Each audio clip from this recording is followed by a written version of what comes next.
Mən sənə ömrümdən verdim neçə il. Qorxulu yuxuymuş hər şey elə bil. Mənə xəyanətin təsirli deyil. Sən özünə xəyanət etmiş adamsan. Sənin həyatında eşqin yerinə. Heyf ki inandım sən tək birinə.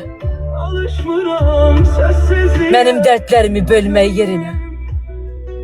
Qəlbimi ikiyə bölən adamsan. Sənsiz yaşamaram, ölərəm demə. Sən mənə əlinlə qıyan adamsan.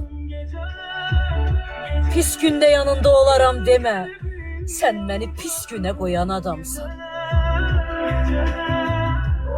Sən indi hamıdan dandığın eşqdən, güya ki oduna yandığın eşqdən,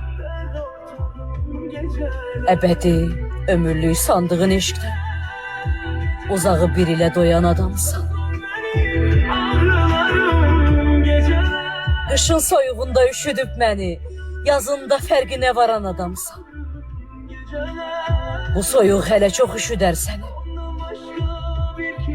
Sən ürək sındıran, qıran adamsan. Sən məni pis günə qoyan adamsan.